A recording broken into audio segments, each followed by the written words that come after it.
In today's video, I'm going to teach you how to adjust volume and add fade in and out in Premiere Rush. We're going to delve into some essential techniques that will make your audio sound polished and seamless, whether you're working on a video project for social media, a presentation, or just about any creative endeavor. Let's start by selecting the clip you want to adjust. This could be an audio clip or a video clip that includes audio, and you'll find it right there in your timeline. Selecting the right clip is crucial because that's where we're going to work our audio magic.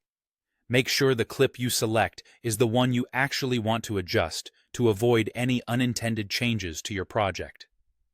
Next, we need to open the audio panel. If you're using the desktop version of Premiere Rush, you'll find it in the Edit sidebar. It's a straightforward navigation, and once you locate this sidebar, you'll see the audio panel as an option to open. If you're working from a mobile device, simply tap on the clip you've chosen and look for the audio option on your screen. It's essential to familiarize yourself with these interface details, as they help you not only today, but in the future projects you might work on. With the audio panel now open, you'll notice a volume slider. This slider is integral to managing your sound levels. If anything seems too loud, or perhaps too soft, this is where you control that. Move the slider up to increase the audio level if your sound is coming across as too quiet. Conversely, if the audio is too loud, you'll want to drag the slider down until you find that perfect balance where every part of your audio is clear and crisp without drowning out other elements of your project. Sometimes adjusting volume isn't enough. Adding fades can truly enhance the listening experience.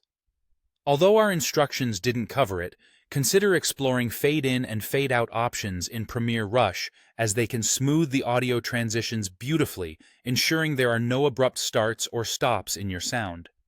This technique enriches the overall audio quality, making it much more pleasing to the ear.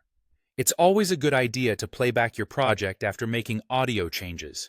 This will allow you to hear how your adjustments sound in real time and make any necessary tweaks before finalizing your work. It's much like proofreading an essay. A small adjustment can make a world of difference. And there you have it. With these simple steps, you can effortlessly adjust the volume of your audio and further explore ways to integrate fades for a professional touch. Remember, practicing these skills in Premiere Rush will give you more confidence in your video editing capabilities. Thank you for joining me today, and happy editing.